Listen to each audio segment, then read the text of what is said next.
저는 이 총신대학교 학부 신학대학원 7년을 보내면서 기숙사 생활을 했는데 우리나라에서 가장 열악한 기숙사라고 할 수가 있습니다. 가끔 드라마 촬영을 하러 와요. 기숙사에 1970년대 배경을 찍기 위해서. 정말 열악합니다. 할아버지가 썼던 기숙사를 그 아들이 또 그 손자가 쓰는 그런 기숙사가 과연 여기 또 있을까? 무엇보다도 방이 너무나도 좁아요. 그 좁은 방에 4명이 들어가게 됩니다. 근데 그 힘든 기숙사 생활이었지만 기억에 남는 것은 무엇이냐면 좋은 룸메이트들이었어요. 정말 믿음의 형제들, 좋은 친구들을 참 많이 만났습니다. 그 중에 참 잊을 수 없는 이 친구가 있어요. 남자들끼리 생활하니까 얼마나 지저분하고 더럽겠습니까? 청소도 하지 않아요. 심지어는요, 빨래를 해오잖아요. 남의 속옷을 입어요. 정말 별 지저분한 친구들 다 봤습니다. 그런데 그런 와중에 홀로 설선수범 방을 청소하고 치우고 간식을 사오는 엄마와 같은 친구가 있었습니다. 지금 캐나다에서 이민 목회를 너무너무 잘하고 있는 정말 훌륭한 이 친구 목사님이에요. 배울 점이 너무너무 많아요. 생활이 너무너무 바르고 또 책 읽는 걸 좋아합니다. 독서광이에요. 하루는 이 친구 책상 위에 새로운 신간 독서 책이 하나 있더라고요. 제가 그 책의 이름을 잊을 수가 없어요. 필립 얀시가 쓴 하나님 당신께 실망했습니다라는 책이었습니다. 이 친구는 책을 구입할 때 어떠한 습관이 있었냐면 언제 구입했는지, 구입한 동기가 무엇인지를 앞장에 기록을 합니다. 펼쳐봤더니 중간고사가 끝난 다음에 이렇게 써져 있더라고요. 여러분, 이게 무엇을 의미할까요? 시험이 끝나고 서점에 갔더니 눈에 띄는 책이 있었습니다. 하나님 당신께 실망했습니다. 그 말은 시험을 잘 봤을까요? 못 봤을까요? 못 본 거죠. 그리고는 이걸 써놓은 거예요. 저는 그 글귀를 보면서 그 친구에 대한 실망하는 마음이 생겼어요. 저는 그 친구를 예수님처럼 봤거든요. 너무너무 신실하고 훌륭한 친구인데 어떻게 이런 중간고사로, 저는 그때 중간고사 완전히 망했어요. 그래도 내가 매일 기쁘게. 근데 이 친구는 실망해서 마음이 흔들리고 있는 거예요. 여러분, 믿음이 좋아돼요. 우리가 살다 보면 하나님에 대한 실망감이 우리에게 찾아올 때가 있습니다. 시험을 통해서 또 다른 것을 통해서. 저는 지난 한 주간 생각지 않은 비보를 듣고는요, 너무너무 마음이 힘들었어요. 제가 알고 지냈던 우리 후배 목사님이 갑자기 세상을 떠나게 되었습니다. 학교 다닐 때 알고 지냈던 사이예요. 대구에서 담임 목회를 참 잘하고 있었는데 폐가 좋지 않아서 병원에 입원했는데 일주일 만에 바로 죽었어요. 어린 자녀들 두고, 교인들을 두고. 여러분, 이런 일이 우리 가운데 발생하게 되면 하나님에 대해서 실망스러운 마음이 생길 수 있죠. 우리 삶에 고난과 역경과 어려움이 찾아오게 되면요, 우리는 이런 표현을 씁니다. 저 시험 들었어요. 시험 받았어요. 시험이 저에게 찾아왔어요. 오늘 본문은 시험에 대한 내용입니다. 오늘 본문에서 키워드는 시험이에요. 우리가 읽은 2절 말씀 보게 되면 시험이란 단어가 나오죠. 헬라어로 페이라스모스라는 단어인데 이 단어는요, 3가지로 해석이 가능합니다. 하나님께서 우리에게 주신 테스트, 이 시험이 있고, 그 다음에 역경들, 이런 시련들, 트라이얼이 있고, 그 다음에 유혹, 템테이션이 있습니다. 여러분, 성경을 볼 때 어떤 하나의 단어에 꽂혀가지고 그 단어의 원어의 의미만 보고 있으면요, 성경의 의미를 놓칠 때가 있습니다. 문맥 안에서 단어의 의미를 살필 필요가 있어요. 오늘 본문에서 2절에 나오는 이 시험은요, 2번에 해당하는 시련, 이 트라이얼을 이야기하는 그런 뜻입니다. 엄청난 인생의 시련이 지금 온 것입니다. 과연 어떠한 일이 지금 이들에게 발생했을까요? 이 예루살렘 교회가 폭발적인 성장을 하게 됩니다. 교회가 부흥하고 잘 일어나고 있는데 스데반의 순교를 통해서 교인들이 뿔뿔이 흩어졌다고 제가 2주 전에 말씀을 드렸어요. 교인들이 다 흩어진 거예요. 이 예루살렘 교회 최고의 리더가 누굽니까? 이 성경을 기록하고 있는 야고보입니다. 야고보 입장에서 교인들이 다 사라진 거예요. 여러분, 저는 지난주에 여러분들이 매우 보고 싶었습니다. 여러분들도 그러셨습니까? 네, 한 5분만 그런 것 같습니다. 제가 주일날 예배가 끝나면 지하 1층부터 쭉 한 바퀴 이렇게 교회를 돌아요. 왜 그러냐면 한 번이라도 혹시라도 얼굴을 못 뵌 분이 없게끔 얼굴을 다 보기 위해서 그렇습니다. 이건 목회자의 기본적인 마인드고 생각이라고 저는 그렇게 생각을 합니다. 제가 유학할 때 기억에 남았던 설교가 있어요. 미국 뉴올리언스에서 열심히 목회를 하고 있는 흑인 목사님인데 초대형 교회를 인도하는 정말 대단한 목사님이셨습니다. 이분이 설교하러 왔는데 어떤 상황에 설교하러 왔냐면 얼마 전에, 설교하러 오기 얼마 전에 교회가 모르겠어요, 한 10,000명 가까이 모이는 큰 초대형 교회였는데 교회가 사라져버렸습니다. 카트리라라고 하는 이 초대형 허리케인이 와가지고 교회가 사라져버렸어요. 교인들이 모두 이재민이 되어서 그 많았던 교인들이 다 사라졌습니다. 교인도 없고 성도도 없고 건물도 없고 다 사라졌어요. 그런 가운데 설교하러 왔는데 저는 그날 그 목사님의 교인들을 향한 그 마음을 잊을 수가 없었습니다. 지금 야고보가 똑같은 것입니다. 그 많았던 성도들이 다 흩어져 버린 거예요. 아무도 없습니다. 그래서 지금 뭐라고 이야기하고 있습니까? 오늘 말씀 2절에 보게 되면 내 형제들아 이렇게 부릅니다. 야고보서의 형제들아 이 표현은요 17번 등장하는 표현인데 바울의 교인들, 형제, 자매들, 성도들을 향한 따뜻한 사랑의 마음이 들어갈 때 사용이 되는 표현입니다. 얼마나 그들이 특별한 존재인지 알 수가 있습니다. 얼마나 교인을 사랑했는지 알 수가 있어요. 그런데 그 사랑하는 교인들이 지금 시험 가운데 있다는 것입니다. 그 시험이 무엇이라고요? 외부의 역경, 환난, 고통을 이야기합니다. 어떠한 고통인가? 야고보서 2장 6절 7절을 보게 되면 교인들의 대부분이 가난했습니다. 먹고 사는 것이 힘들었어요. 가난의 이유가 무엇이냐면 종교적인 박해 때문이었습니다. 예수 믿는다는 이유로 실직하게 되고 물질의 어려움을 그들이 겪고 있었습니다. 심지어는 법정에 끌려갔습니다. 야고보서 5장 1절 6절에 보게 되면 임금을 주지 않으면서 의인을 죽이는 부자를 고소한다는 내용이 나옵니다. 부자 유대인들이 이 가난한 크리스찬들을 고소합니다. 힘들게 합니다. 어렵게 합니다. 먹고 살 길을 막아버린 것입니다. 이들의 시험, 이들의 시련은요 크게 두 종류였는데 첫 번째는 종교적인 박해였고 두 번째로는요 물질의 어려움이었습니다. 예수 믿는다는 이유로 실직하고 경제적인 궁핍이 그들에게 찾아온 것입니다. 문제는요 이것이 보통 시험이 아니었다는 것입니다. 오늘 2절을 보게 되면 여러 가지 시험이라고 나옵니다. 한두 가지가 아니에요. 여러 가지 헬라어로 포이키로이스라는 단어인데 원래 의미는요 여러 가지 색깔입니다. 한 종류가 아니고 다양한 색깔, 시험이 여러 가지 색깔로 지금 오고 있습니다. 하나도 힘든데 여러 가지가 같이 오고 있어요. 물질적으로 내가 어려움을 겪고 있는데 식구가 아픕니다. 관계에 어려움이 있습니다. 교회에서 내가 속한 이 그룹이나 이 모임 가운데 또 여러 가지 어려움이 발생한 거예요. 이 모든 것이 한꺼번에 지금 이들에게 찾아오고 있는 것입니다. 흩어진 교인들이 엄청난 시험을 당하고 있습니다. 오늘 본문에서 시험을 당하거든 이렇게 나오죠. 이 당하다 헬라어 페리티토라는 단어는 페리, 에오사다, 팁토, 떨어지다가 합성된 단어입니다. 이 단어는 도적이 사람을 해치기 위해서 삥 둘러싸듯이 사람을 몰아넣고 지금 동시에 공격하는 그런 의미의 뉘앙스의 단어입니다. 마치 우리가 비를 맞을 때 집중호우라는 것이 있습니다. 지난주에 비 왔었죠? 왔었습니까? 저는 비를 본 적이 없어요. 비가 왔습니다. 비가 올 때 집중호우가 내립니다. 엄청난 피해가 우리에게 오죠. 이런 어떤 환경을 이야기합니다. 따라서 베드로는 이러한 시험을 가리켜서 뭐라고 고백했냐면 불시험이라고 이야기했습니다. 사도 바울은 고린도후서 11장 23절 27절에서 동시다발적인 시험을 겪었다라고 이야기합니다. 죽도록 고생했어요. 죽도록 맞았습니다. 강도도 당했습니다. 39대의 태장을 5번 경험했습니다. 풍랑의 파선도 경험했습니다. 여러분 이런 시험을요, 이런 어려움을요 겪게 되면 어떻게 반응하겠습니까? 북한에서 가로장교로 있다가 극동방송의 라디오 전파를 통해서 예수를 믿게 된 이순실이라는 분이 계십니다. 나중에 이 방송 때문에 탈북을 하게 돼요. 첫 번째 복음을 전해 듣고는 이 세상에 있으면 안 되겠다, 자유의 땅 남한으로 가야겠다라고 마음을 갖고 이제 압록강을 건너다가 잡힙니다. 그리고 감옥에 들어가서 모진 이 고문을 당해요. 여자로서 너무너무 힘든 시간을 겪습니다. 그리고 또 다시 가야겠다. 이번에는 성공했어요. 어린 딸과 함께 갔는데 성공했는데 중국에 가자마자 인신매매를 당하게 됩니다. 어린 딸은요 사라져버렸어요.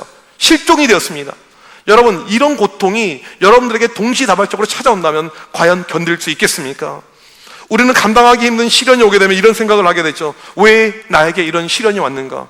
내가 무슨 죄를 지었는가? 마귀의 역사인가? 누구의 잘못인가? 다양한 질문을 우리가 던지지만 이런 질문은요 우리의 시련을, 우리의 시험을요 해결하지는 못합니다. 성경에서 뭐라고 말하는지를 잘 봐야 되죠.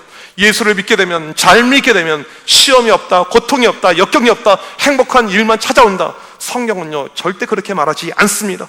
뭐라고 말합니까? 오히려 이렇게 이야기하죠. 베드로전서 4장 12절을 같이 한번 읽도록 하겠습니다. 시작. 사랑하는 자들아, 너희를 연단하려고 오는 불시험을 이상한 일 당하는 것 같이 이상히 여기지 말고 우리 인생에 불시험이 찾아오게 되는데 그 시험이 오는 것을 이상히 여기지 말라. 당연하다. 모두에게 다 온다라는 것입니다. 왜 그럴까요? 하나님께서 우리를 연단, 훈련시키기 위해서. 히브리서 12장 8절을 같이 한번 읽겠습니다. 시작. 징계는 다 받는 것이거늘 너희에게 없으면 사생자여 친의 아들이 아니니라. 여기서 징계라는 단어는요, 파이데이아, 훈련이라는 뜻입니다. 하나님께서 우리 인생에 역경과 어려움을 주는 것은요, 훈련시키기 위해서. 마치 독수리가 자기 새끼를 가지고 올라가다가 떨어뜨리잖아요. 그래야지 날 수가 있기 때문에. 훈련이 없으면, 이런 고난이 없으면, 역경이 없으면 사생자다, 내 아들이 아니다라고 이야기합니다. 여러분, 죄송하지만요, 시련은요 반드시 있습니다. 역경은 반드시 있어요. 불시험 반드시 있습니다. 지금까지 없다면요 반드시 올 것입니다. 없는 사람은 하나도 없어요. 전도서 9장 11절 보게 되면 불행한 때와 재난은 누구에게 닥친다라고 분명하게 이야기하고 있습니다. 누구도 이 시련을요 피할 수가 없습니다. 누구도 시험을 피할 수가 없습니다. 그렇다면 중요한 것은요, 시험의 문제를 해결하는 것입니다. 해결해야 돼요. 그런데 해결이 어려워요. 시험이 찾아오게 되면 일반적으로 우리가 하는 것은 무엇입니까? 하나님을 찾는 거죠. 기도하는 거죠. 하나님께 매달리는 거죠. 매달리면 빨리 문제가 해결이 돼야 되지만 쉽게 해결이 되지 않습니다. 아무리 기도해도 상황이 좋아지지 않을 때가 너무나도 많아요. 이것 때문에 우리는 시험 가운데 더 빠지게 되는 것입니다. 지금 예루살렘 출신의 교인들이 그러고 있는 거예요. 그들에게 닥쳐온 여러 가지 시험이 있는데 계속해서 하나님을 찾는데 해결이 되지 않고 있습니다. 바로 이 순간에 야고보가 우리에게 여기에 따른 처방전을 주고 있습니다. 어떻게 시험을 이길 수 있는가? 그 처방전을 주고 있습니다. 2절을 같이 한번 읽도록 하겠습니다. 시작. 내 형제들아 너희가 여러 가지 시험을 당하거든 온전히 기쁘게 여기라. 여러분, 뭐라고 이야기합니까? 온전히 기쁘게 여기라. 여러분, 이 말씀이 아멘이 되십니까? 여러분, 이 말씀을 볼 때 이게 은혜로 여러분들에게 수납이 되십니까? 그러지 않을 거라고요. 이해가 안 되죠. 지금 불시험이 찾아왔습니다. 하나도 아니고 여러 가지요. 다각적으로. 자녀가 교통사고를 당해서 생사를 헤매고 있습니다. 그런 찰나에 남편은 실직하게 되었습니다. 결혼하겠다는 딸이 갑자기 날짜를 잡아놓고 파혼하게 되었습니다. 나는 암 판정을 받았습니다. 이런 일이 복합적으로 찾아왔었을 때 여러분들 의지적으로 기뻐할 수가 있겠냐는 거예요. 말도 안 되는 소리예요. 여러분, 오늘 2절을요 헬라어로 직역하면 이런 뜻입니다. 모든 기쁨이 다스리게 하라. 모든 기쁨이 다스리게 하라. 내 삶의 모든 고난과 역경과 시련 안에 모든 기쁨이 이것을 다스리라는 것입니다. 무슨 말이냐면 내 삶에 다양한 감정이 있습니다. 분노와 어려움과 슬픔과 다양한 감정이 있는데 감정의 리드가 바로 기쁨이 되게 해라는 그런 뜻입니다. 여러분, 사도 베드로가 동일한 말씀을 베드로전서 4장 13절에서 이야기했습니다. 같이 한번 읽겠습니다. 시작. 오히려 너희가 그리스도의 고난에 참여하는 것으로 즐거워하라. 이는 그의 영광을 나타내실 때에 너희로 즐거워하고 기뻐하게 하려 함이라. 여러분, 이게 무슨 소리인지로 아십니까? 나는 힘들어 죽겠는데, 나는 미칠 것 같은데 기쁨과 즐거움을 이야기합니다. 논리적으로, 이성적으로, 마음적으로, 감정적으로 이해가 도저히 안 될 것입니다. 오늘 본문은 이렇게 말하고 있습니다. 우리가 당하고 있는 시련의 순간에 그 시련을 넘어설 수 있는 방법은 세상에 없다라는 거예요. 지금 불시험입니다. 엄청나게 복합적인 어려움이 나에게 찾아오고 있어요. 이것을 넘어설 수 있는 방법은요 세상에 존재하지 않아요. 딱 하나 있는데 그것이 바로 기쁨이라는 것입니다. 여러분, 기쁨 한자로 희락이라고 이야기하죠. 갈라디아서 말씀 보게 되면 성령의 9가지 열매 가운데 두 번째로 희락이 등장합니다. 여러분, 항상 어떤 사람이 웃고 있으면요 미쳤다라고 이야기합니다. 물론 이제 우리가 교회 올 때 성도들을 바라보면서 웃어주는 것은 필요하죠. 안내위원들은 항상 웃고 계시겠죠. 그런데 그것이 아니고 항상 이 사람이 희죽희죽 웃고 있으면요 미쳤다라고 이야기합니다. 사람들은요 좋은 일이 있을 때는 웃죠. 기뻐하죠. 하지만 성령께서 역사하시게 되면요 고난 중에도 기뻐할 수 있다는 뜻입니다. 도저히 기뻐할 이유가 없는데 성령께서 여러분을 장악하고 있으면요 나도 모르게 기쁨이 나오는 거예요. 성령께서 여러분의 삶을요 작동하고 움직이고 있으면요 나도 모르게 내 삶에 기쁨이 터져 나오는 거예요. 기뻐할 수 없는데, 웃을 수가 없는데, 즐거워할 수가 없는데, 이런 마음이 우리에게 찾아오는 것이죠. 이번 동유럽 선교 기간에 우리 청년들이 이것을 체험하고 왔어요. 12일 동안 5개국을 돌아다녔습니다. 처음에 베이스 캠프 헝가리에서 많은 시간을 보냈기 때문에 거의 하루에 한 나라씩 막 움직인 거예요. 여러분, 저랑 같이 해외 나가 보시면 아시겠지만요, 저는 국내보다 해외 나가게 되면요 훨씬 더 빠릿빠릿해지게 됩니다. 너무 제가 게으르게 사는 것 같아서 더 빨리 움직이려고 노력해요. 새벽 4시에 무조건 기상을 합니다. 성경을 읽고 하루를 시작을 하게 돼요. 사람들을 8시부터 움직이게 해요. 하루에 300km씩 운전하면서 이렇게 다니게 되었습니다. 제가 청년들에게 물어봤어요. 너희들 힘드니? 힘들다고 그래요. 야, 운전하는 내가 힘들지 너희가 힘들겠어? 이렇게 다닙니다. 우리가 선교를 가니까 이제 비용을 절약하기 위해서 에어비앤비에서 주로 잤어요. 7명이 생활하는데 화장실 하나밖에 없습니다. 샤워실 하나밖에 없어요. 밤에 들어가면 밤 10시예요. 다 씻고 나오면 밤 12시가 넘습니다. 제가 이번에 가서 탄수화물을 얼마나 많이 먹었는지 몰라요. 빵 조각 맨날 먹고, 그 다음에 이 무게를 줄이기 위해서 라면 스프를 사갔어요. 라면을 못 사가고 라면 스프에 현지 라면하고 조합해가지고 새로운 라면을 만들어서 매일 그것을 먹었어요. 아무튼 이제 그렇게 선교 일정을 감당하는 가운데 이제 비용을 줄여야 되는데 저희가 알프스 산맥을 지나갑니다. 알프스 얼마나 아름다운 곳이에요. 근데 문제는 무엇이냐면 너무너무 숙박이 비싸요. 그래서 어디를 예약했냐면 산장을 예약했습니다. 여러분, 유럽에서 산장에서 자보신 분 계십니까? 산장을 예약했어요. 예약했더니 그 주인한테 연락이 왔어요. 여기가 어떠한 곳인 줄 알고 오느냐? 저는 처음에 그게 무슨 뜻인지 몰랐습니다. 여기가 어떠한 곳인 줄 알고 오느냐? 저는 그냥 우리 잘 것이다라고 이야기했어요. 차를 중간에 주차해 놓고 보니까 길이 캐리어가 못 들어갑니다. 배낭을 메고 이제 들어갔어요. 가도 안 나와요. 분명히 유튜브에는 금방이었는데 안 나와요. 제가 산속에서 1시간을 헤맸습니다. 등산한 거예요. 그냥 평탄한 이런 서울에 있는 남산, 이건 산도 아니에요. 정말 그 강원도 산길 같은 산, 길도 없는 산을 했더니 캐빈이 하나 나와요. 여긴 갔더니 잠겨있어요. 아니에요. 우리가 그런 표현 쓰잖아요. 여기가 아닌겨벼. 또 딴 데로 갔습니다. 그렇게 헤매다가 찾았어요. 청년들이 거기를 이제 같이 찾아오는데 1시간 동안 등산을 한 것입니다. 애들 입에서 자기도 모르게 욕설이 나오는 거예요. 유럽이라고 따라왔는데 이게 무슨 유럽입니까? 한국에서도 경험해보지 못하는 산장. 여러분, 이 사진을 보시게 되면 이제 대략 이런 그림이에요. 네, 이건 잘 나온 사진이에요. 이건 잘 나온 사진입니다. 여러분, 이곳에서 있는데 뭐 빨래 막 걸어놓고 하잖아요. 우선은 전기가 안 들어오고요. 그 다음에 빗물을 받아서 사용하고요. 화장실이 푸세식이 하나 있는데 없다라고 쳐요. 형제들이, 목사님, 군대에서 우리는 많이 경험했습니다. 산만 있으면 상관없습니다. 빗물로 씻어야 되고요. 먼지 투성인 이 한 방에서 같이 잠을 자야 됩니다. 그러니까 이건 뭐 말이 안 되는 거예요. 아까 영상 보셨겠지만 불을 지펴서 밥을 해 먹었어요. 이런 곳입니다. 저도 모르고 갔죠. 알면요, 돈 내고요, 좋은 데서 잤을 거예요. 그러면 불평 나와야 되잖아요. 힘든 소리가 나와야 되잖아요. 이 선교가 다 끝난 다음에 마지막 날 청년들에게 물어봤습니다. 어디가 가장 좋아하니? 어디가 가장 기억에 남았니? 라고 물어봤어요. 이구동성으로 산장을 이야기했습니다. 베네치아가 좋습니다.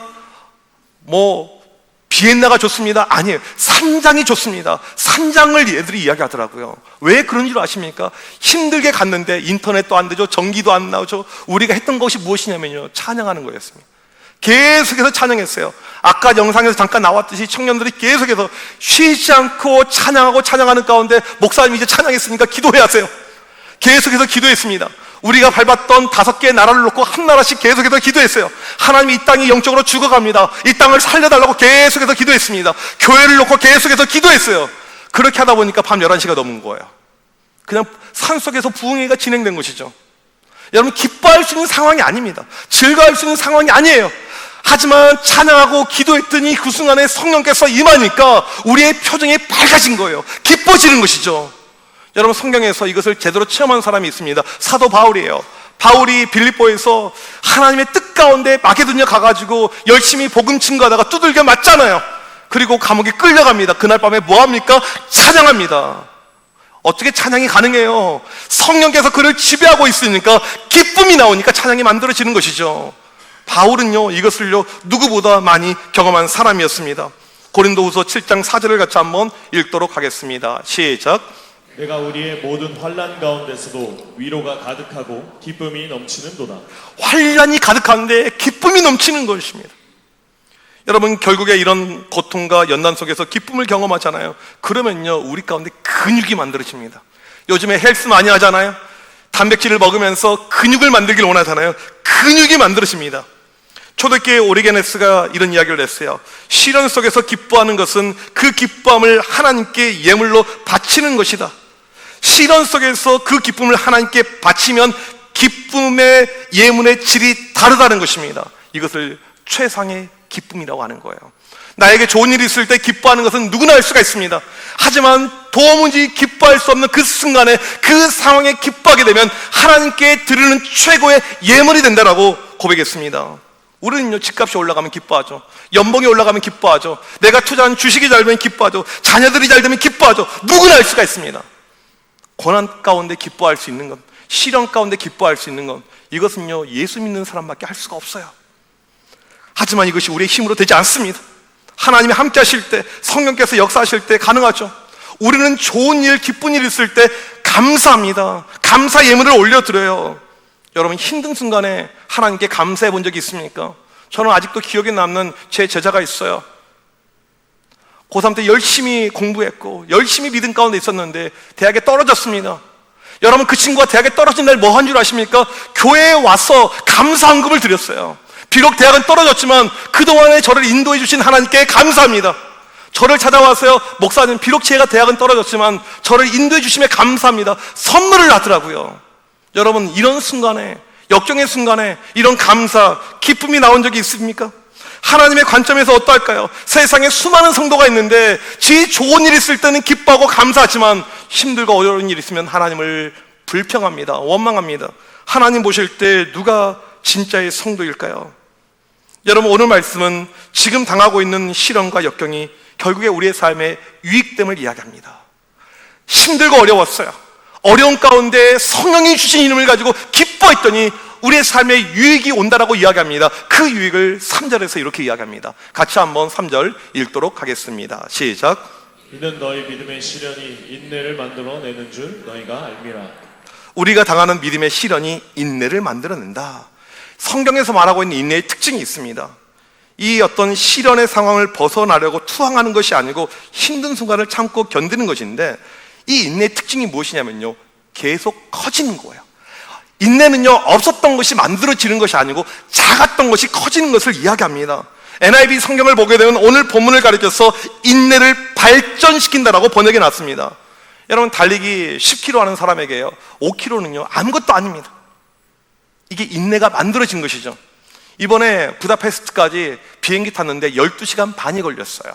이제 마지막 돌아오는 날 부다페스트 공항에 있는데 옆에 어떤 달랄한 가정이 있는데 너무 아이들이 이쁘고 너무너무 좋아 보이길래 말을 걸었습니다.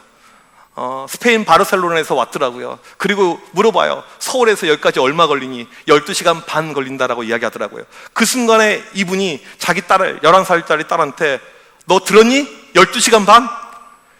우리 바르셀로나까지 2시간 반밖에 안 걸려. 이게 힘들다라고 이야기하면 안 돼. 이게 힘든 것도 아니야. 이 사람들은 12시간 반이야. 여러분, 12시간 반을 비행기 탄 사람에게 2시간 반은요 아무것도 아니죠. 여러분, 연단이요 이렇게 우리에게 힘을 만들어줍니다. 우리의 신앙은요 장기 레이스입니다.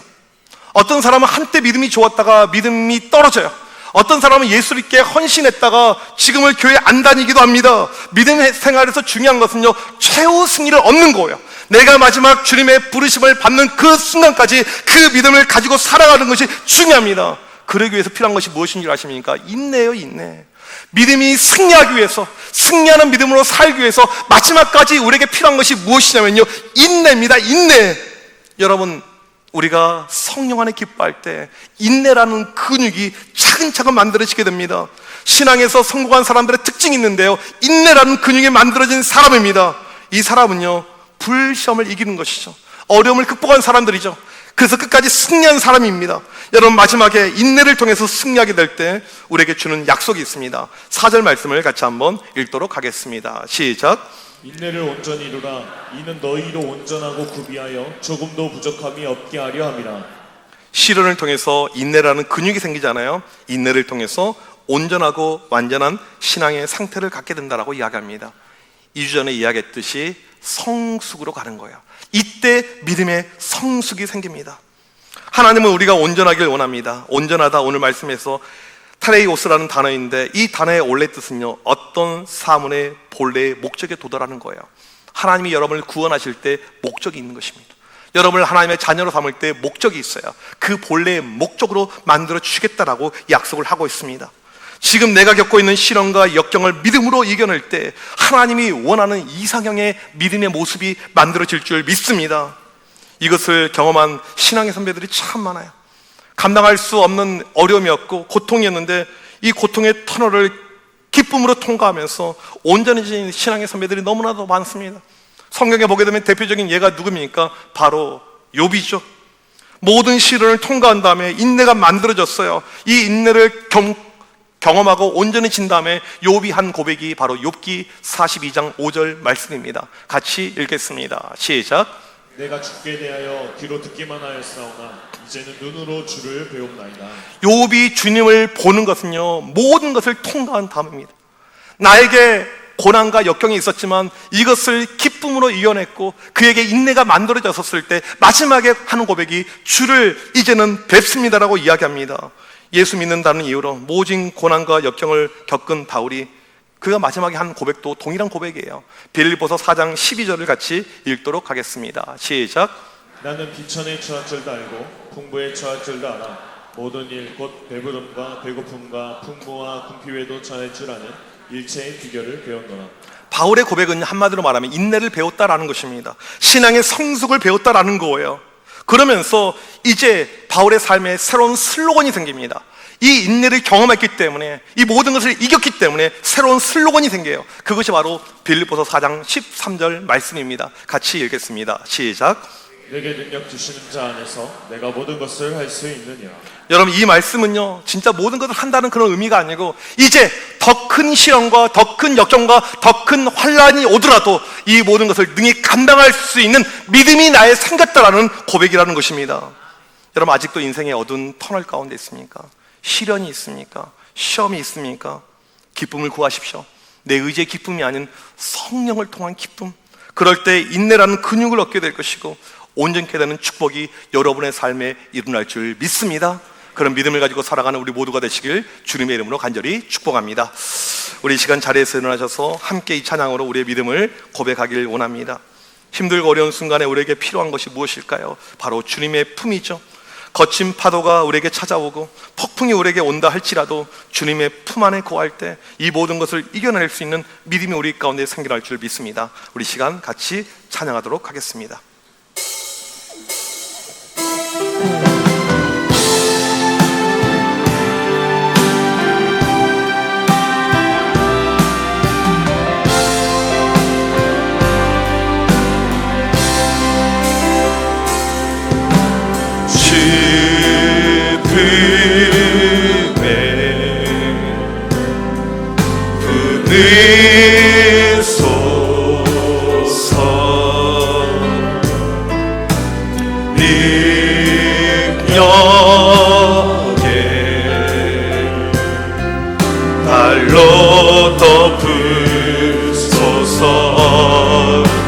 거친 파도 날 향해 와도 주와 함께 날아오르니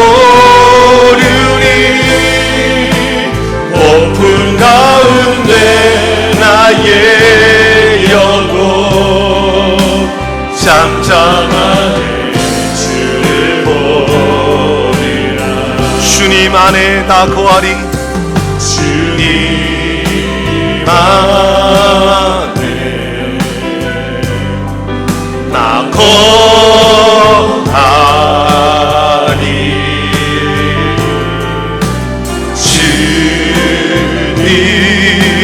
주님여 나 잠잠히 거친 파도 날 향해 와도 주와 함께 날아오르니 폭풍 가운데 나의 영혼 잠잠하게 주를 보니 주님은 나의 산성 주님은 나의 산성,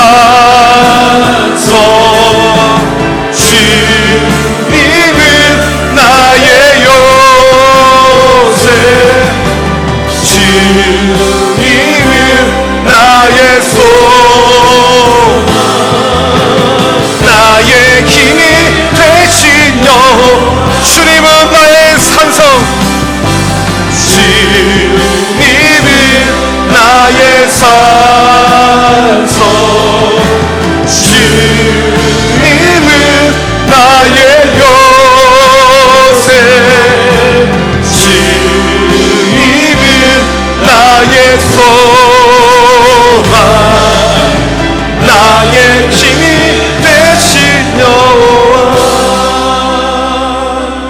이 시간 함께 기도하실 때 지금 인생의 큰 고난과 역경 가운데 계신 분들이 있으십니까? 이 문제를 해결할 수 있는 방법은 성령을 통한 기쁨밖에 없습니다. 성령이시여 이 시간 내 마음을 다스리시고 기쁨으로 나를 인도하여 주시옵소서. 폭풍과 풍랑 속에 있는 내 심령 가운데 찬잔해지는 놀라운 역사가 나타나게 하여 주시옵소서. 이제는 인내가 만들어져서 신앙의 온전한 성숙을 경험하는 놀라운 축복을 내 삶에 허락하여 주시옵소서. 우리 시간 주여 한번 외치고 간절히 기도합니다. 주여, 하나님 아버지, 이 시간 간절히 기도합니다. 하나님 아버지, 우리 인생에 고난과 고통과 역경이 있습니까? 주여, 이 시간 이 모든 것을 하나님께 맡겨드리며 간절히 기도할 때 주여, 우리는 이 모든 풍랑과 파도에서 짠작해드는 놀라운 역사가 나타나게 하여 주옵소서. 우리의 힘으로, 우리의 능력으로 우리의 환경을 고쳐나갈 수 없음을 고백합니다. 성령의 도움이 필요합니다. 성령의 역사가 필요합니다. 성령의 능력을 주시고 우리 가운데 기쁨을 허락하여 주옵소서. 하나님의 놀라운 능력의 역사, 그 기쁨의 역사가 오늘도 우리의 삶을 다스리고 독차하여 주옵소서. 기쁨을 가지고 나가는 우리 모두가 되게 하여 주옵소서. 간절히 기도할 때 기쁨을 통해서 우리 가운데 인내가 만들어질 줄 믿습니다. 믿음에서 승리하며 최후 승리를 얻을 수 있는 하나님 아버지 인내를 우리 가운데 허락하여 주옵소서. 주님 보시기에 온전함으로 성숙해지는 믿음을 향해 달려나갈 수 있도록 하나님 역사하여 주옵소서. 하나님 시간 간절히 기도할 때 성령의 기름 부으시고 성령의 은혜 역사 하나님 우리 가운데 임하게 하여 주옵소서. 모든 어려움 역경에서 기쁨으로 이끌어가는 하나님 놀라운 은혜의 역사를 체험하는 복된 믿음의 백성을 되게 하여 주옵소서. 주님을 찾고 주님을 가는 믿음의 놀라신 역사를 하나님의 능력이다. 그 능력을 참 믿음으로 승리하는 놀라운 성숙의 삶을 가는 하나님의 달려나가시는 기이한 믿음의 모든 백성을 되게 하여 주옵소서. 실패 행복해 하나님 도와주옵소서. 그 믿음의 역사를 경험하는 주의 모든 백성들 될 수 있도록 하나님 역사하여 주옵소서. 주의 시간 간절히 하나님 말씀하시면서 주여 도와주셔서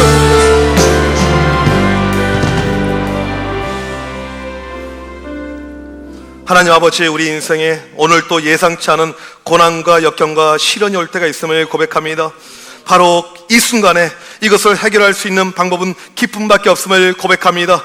우리의 능력이 아닌 성령의 능력을 통해서 우리 가운데 놀라운 기쁨을 허락하여 주시옵소서.